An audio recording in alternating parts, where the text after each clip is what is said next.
Hola, nosotros, Joana, Andrea, Carla, Esaú y yo, Rivaldo, vamos a presentar acerca de tumores en el sistema nervioso central.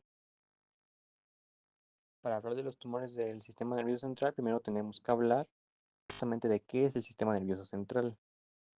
Como podemos ver, el sistema nervioso central se compone de estos 7 elementos: la médula espinal, el bulbo raquídeo, la protuberancia, el cerebelo, el mesencéfalo, el diencéfalo y los hemisferios cerebrales, que además actúa como el centro de procesamiento del cuerpo, recibiendo, procesando y enviando información para controlar todas las funciones corporales, desde los pensamientos hasta el movimiento y las sensaciones.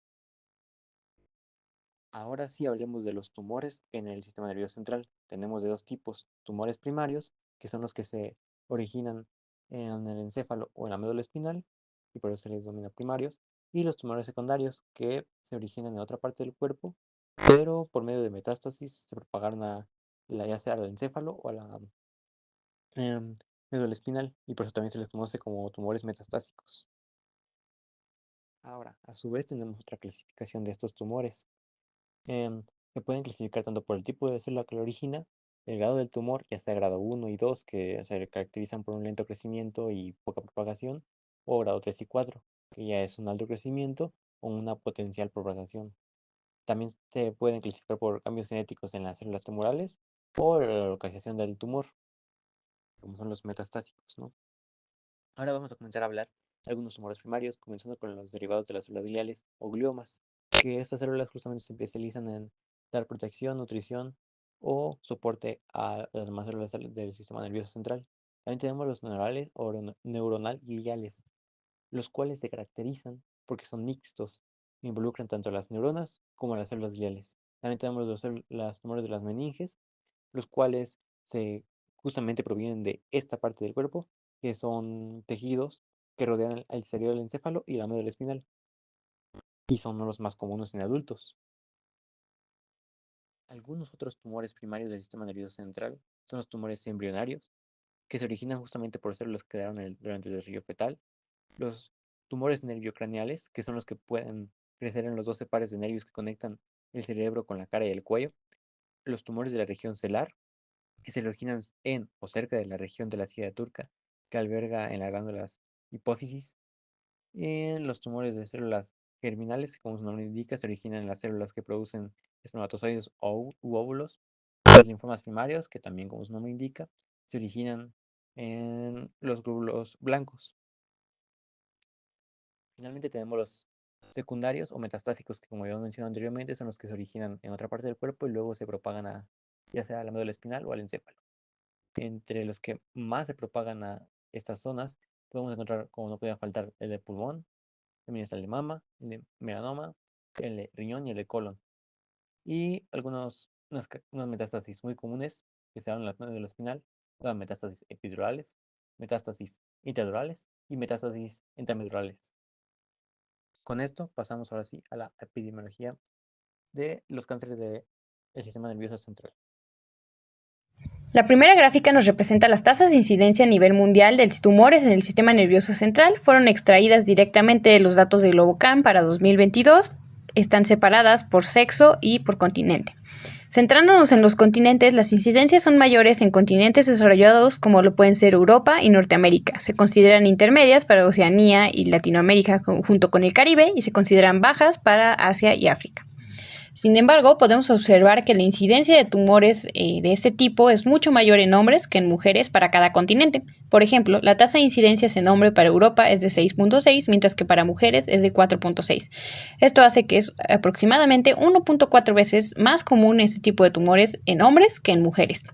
Por su parte, las tasas de incidencia en África para los hombres son de 2.0, mientras que para las mujeres son 1.7, lo que lo hace 1.2 veces aproximadamente más común la presencia de este tipo de tumores en hombres que en mujeres. Análogo a la gráfica anterior, se tiene una nueva gráfica que muestra las tasas de mortalidad a nivel mundial separadas por sexo y continente. Se puede observar que se mantiene la tendencia. La mayor cantidad de casos se presentan en Europa, Norteamérica, Oceanía, Latinoamérica y el Caribe, bajan para Asia y África.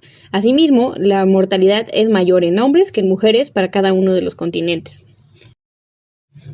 Las tasas de incidencia y mortalidad por continente nos indican cómo los factores ambientales y el estilo de vida juegan un papel fundamental en el desarrollo de la enfermedad. Las tasas más altas se presentaron en Europa y Norteamérica, que son continentes desarrollados. Entre algunos factores que se pueden tomar en cuenta es la exposición ocupacional o ambiental, la alimentación y la obesidad, el acceso al diagnóstico, el uso de hormonas exogéneas, etc. La exposición ocupacional o ambiental está desarrollada con disolventes, pesticidas, campos electromagnéticos, radiación ionizante, entre otros que son más comunes en los países desarrollados. Asimismo, la exposición ocupacional es más común en hombres que en mujeres, lo cual concuerda con los datos anteriores. La alimentación y la obesidad también juegan un papel importante en el desarrollo de enfermedad, pues se observan problemas de obesidad más comunes en estos países desarrollados que en los países no desarrollados. El uso de hormonas exógenas es también más común en países desarrollados, como los anticonceptivos orales, el uso de terapia de reemplazo hormonal, entre otros, los cuales podrían influir en la presencia de tumores. La tendencia de ambas gráficas, tanto en sexo como por continente, nos puede indicar la presencia de factores que pueden promover la incidencia de la enfermedad como el desarrollo de la misma. Por ejemplo, entre algunos factores biológicos o genéticos que pueden explicar esta diferencia entre la presencia de la enfermedad en ambos sexos podría ser el cariotipo o cromosomas sexuales. Algunos estudios sugieren que la presencia de 2 cromosomas X en mujeres pueden tener un efecto protector. Las hormonas sexuales, como la testosterona, que es predominante en los hombres, puede promover el crecimiento tumoral o la progresión de ciertos gliomas, que son el tipo de tumor más común en el sistema nervioso central. Por su parte, los estrógenos, que son predominantes en mujeres, a veces se han asociado con un efecto protector o una influencia en la expresión genética tumoral. Sin embargo, en tumores específicos como el meningioma, la incidencia es mayor en mujeres, lo que sugiere que hay una influencia hormonal. La siguiente gráfica nos representa las tasas de incidencia a nivel mundial separados por grupos de edad.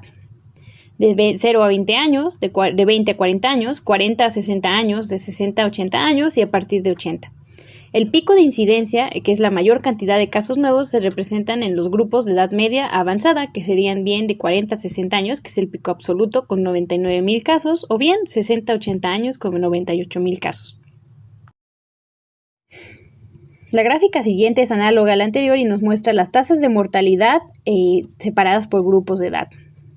El pico de mortalidad se presenta en el grupo de los 60 a los 80 años, presentándose 86,000 casos. Esto nos indica que el grupo de 60 a 80 años no es solo uno de los grupos con mayor incidencia, además es el grupo con una tasa de supervivencia más baja, es decir, que los tumores diagnosticados previamente se vuelven mortales. Esto nos indica que en los grupos de mayor edad, que se verían de los 40 a los 80 años, la incidencia es mucho mayor. Además, los tumores pueden ser más agresivos en las edades de los 60 a los 80 años, teniendo un pronóstico de supervivencia pobre. Para grupos más jóvenes, que podrían ser desde los 0 a los 40 años, la brecha entre la incidencia y la mortalidad es mayor, lo que sugiere que hay una mayor respuesta al tratamiento o una mayor supervivencia de forma general. Las siguientes dos gráficas nos representan las tasas de incidencia y mortalidad a nivel nacional. En el caso de las incidencias, se presentan un mayor número de casos en hombres que en mujeres, salvo en el grupo de edad a partir de los 80 años. Además, los rangos de edad con mayores casos se encuentran entre los 40 y 60 años y los 60 a los 80 años, lo cual concuerda con los datos obtenidos a nivel internacional. En el caso de las tasas de mortalidad a nivel nacional, asimismo se presentan un mayor número de muertes para el sexo masculino que femenino. Además, el rango de edad con mayor muerte son entre los 40 y los 60 años, lo que nos indica que hay una menor respuesta al tratamiento o bien tumores más agresivos, siguiendo la edad de los 60 a los 80 años, lo cual se asemeja a los datos obtenidos a nivel internacional que nos pueden de cierta forma confirmar como la presencia de ciertos factores biológicos, de estilos de vida, la edad, entre otros, juegan un papel fundamental para el desarrollo y la presencia de esta enfermedad. Las siguientes dos. La sintomatología de los tumores en el sistema nervioso central va a depender de la posición del tumor. Cuando éste se encuentra en el encéfalo, aumenta la presión intracraneal, ya sea por el crecimiento del mismo tumor, por la hinchazón producida como respuesta del sistema inmune o por un bloqueo en el flujo de líquido cefalorraquídeo, generando una serie de síntomas, entre los cuales destacan el dolor de cabeza, náuseas y vómitos, visión borrosa, problemas de equilibrio, cambios en la personalidad o el comportamiento, convulsiones, somnolencia y en casos más extremos incluso el coma. Cuando el tumor se encuentra en áreas encargadas de controlar movimientos y sensaciones, como pueden ser el lóbulo parietal, se produce una sensación de debilidad o adormecimiento generalmente de un solo lado del cuerpo. Por su parte, cuando el tumor afecta áreas que controlan el lenguaje, como pueden ser Wernicke o Broca, los síntomas principales son problemas para hablar o comprender las palabras. La afectación del pensamiento o la personalidad es un síntoma asociado a un daño en la corteza prefrontal, mientras que la dificultad para caminar, realizar movimientos finos, coordinar movimientos, problemas para tragar, entre otros síntomas, están relacionados con un daño al cerebelo. También pueden presentarse problemas de visión cuando el tumor afecta ya sea al lóbulo occipital, la glándula pituitaria, el nervio óptico o ciertos pares craneales. La debilidad en la audición, alteraciones en el equilibrio, debilidad en músculos faciales, dolor en el rostro, entre otros síntomas, están asociados a la presencia de tumores en pares craneales relacionados con el oído, o bien en la corteza temporal. Por su parte, la falta de coordinación, debilidad, entumecimiento, problemas de vejiga o en los intestinos están relacionados con la presencia de tumores en la médula espinal. Asimismo, los desórdenes hormonales son un síntoma característico de este tipo de tumores. Para diagnosticar los tumores del sistema nervioso central, se utilizan distintos métodos de imagen, estudios funcionales y pruebas de laboratorio. Cada técnica aporta información única y complementaria. El proceso de diagnóstico comienza con la caracterización de la lesión y continúa con estudios que permiten conocer su metabolismo, vascularidad y comportamiento biológico.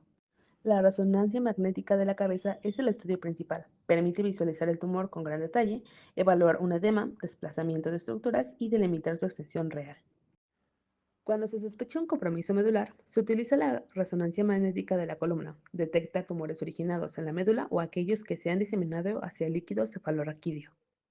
La resonancia magnética funcional permite identificar áreas elocuentes del cerebro, como las relacionadas con el lenguaje o el movimiento. Es fundamental antes de la cirugía para minimizar riesgos.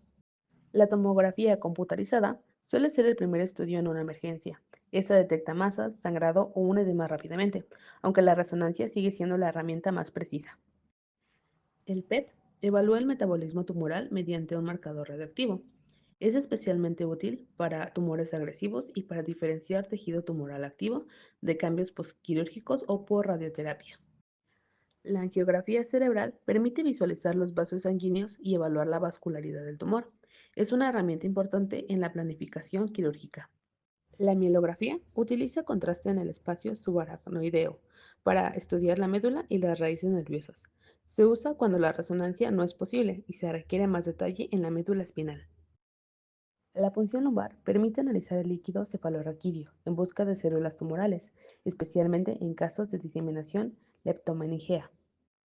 La biopsia es esencial para confirmar el diagnóstico. Determina si el tumor es benigno o maligno, así como su tipo, grado y alteraciones genéticas. Es la base para elegir el tratamiento adecuado.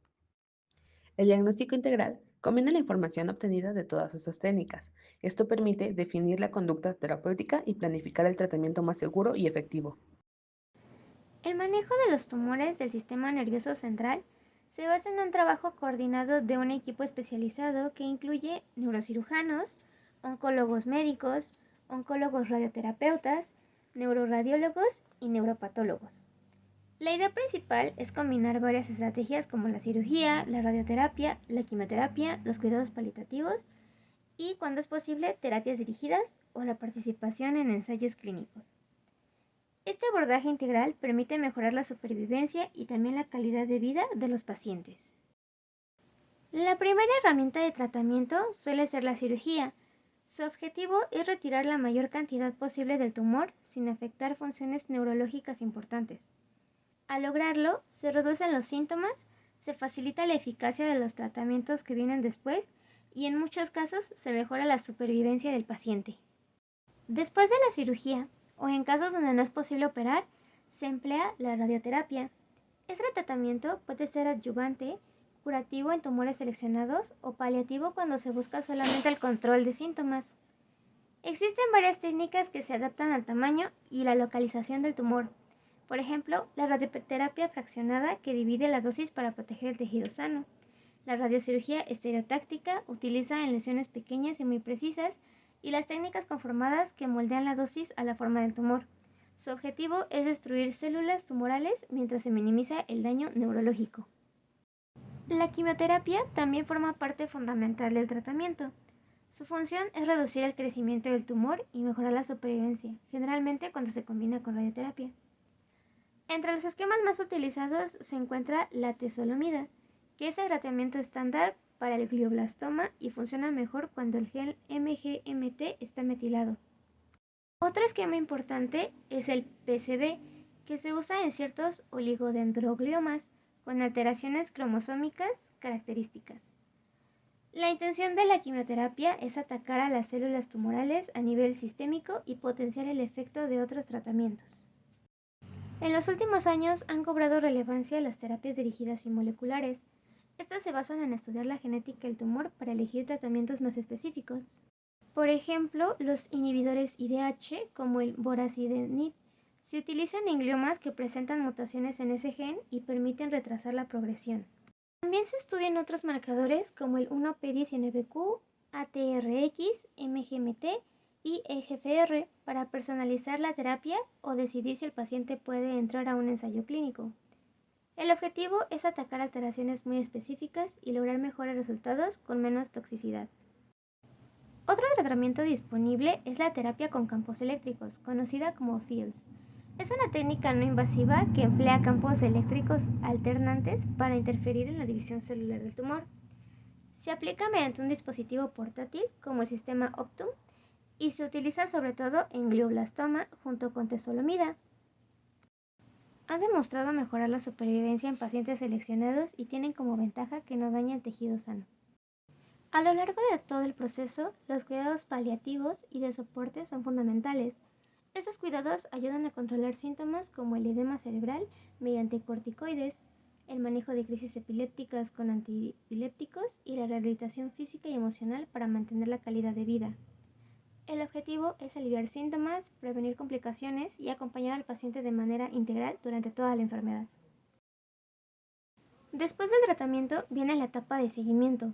Esta fase consiste en evaluar al paciente de manera periódica para detectar recurrencias, controlar efectos tardíos y vigilar síntomas. El seguimiento lo realiza el equipo de neurooncología y permite ajustar terapias o iniciar cuidados paliativos cuando sea necesario. Es parte clave del proceso porque ayuda a mantener la calidad de vida y a detectar problemas a tiempo. El método de seguimiento se basa principalmente en estudios de imagen como la resonancia magnética, que se realiza cada cierto tiempo dependiendo del tipo de tumor. También incluye evaluaciones neurológicas para revisar funciones como fuerza, lenguaje, memoria y presencia de convulsiones, además de marcadores moleculares que en algunos casos permite monitorear la evolución. Otra parte importante es el control de toxicidad para vigilar los efectos de la radioterapia y la quimioterapia. La frecuencia del seguimiento varía según el tipo de tumor. En gliomas de alto grado se realizan resonancias magnéticas cada 2 o 3 meses durante el primer año y después cada 3 a 6 meses. En gliomas de bajo grado, los estudios suelen hacerse cada 6 a 12 meses una vez terminado el tratamiento. En meningiomas, la frecuencia también suele ser de 6 a 12 meses según el grado del tumor. Cuando existe recurrencia, los controles se realizan con mayor frecuencia. Los tumores primarios del sistema nervioso central generalmente no se estadifican con el sistema TNM clásico. En lugar de estadificación se utilizan sistemas de clasificación y gradación histológica, que describen la agresividad y comportamiento biológico del tumor. La razón por la que no se estadifican es porque tienen diseminación limitada. Es decir, los tumores que comienzan en el cerebro rara vez se propagan a órganos distantes o ganglios linfáticos, aunque pueden extenderse dentro del sistema nervioso central. Y además que hay mayor relevancia del grado histológico. Lo que determina el pronóstico y tratamiento es cómo se ven las células tumorales bajo el microscopio y sus alteraciones moleculares. Entonces, ¿cómo se clasifican? La OMS clasifica los tumores del sistema nervioso central en 4 grados. Grado 1, de tumores benignos de crecimiento lento. Por ejemplo, el astrocitoma policítico. Grado 2, de tumores de bajo grado con tendencia a recurrir y progresar. Grado 3, tumores malignos con proliferación celular más rápido. Ejemplo de esto, el astrocitoma anaplásico. Y grado 4, tumores altamente malignos con necrosis y proliferación vascular. Ejemplo de esto, el glioblastoma multiforme. Factores genéticos y hereditarios. Síndromes como Li-Fraumeni, Turcot o neurofibromatosis aumentan el riesgo de tumores cerebrales. Además, tener familiares cercanos con tumores del sistema nervioso central puede incrementar la probabilidad. Exposición a radiación y a sustancias químicas.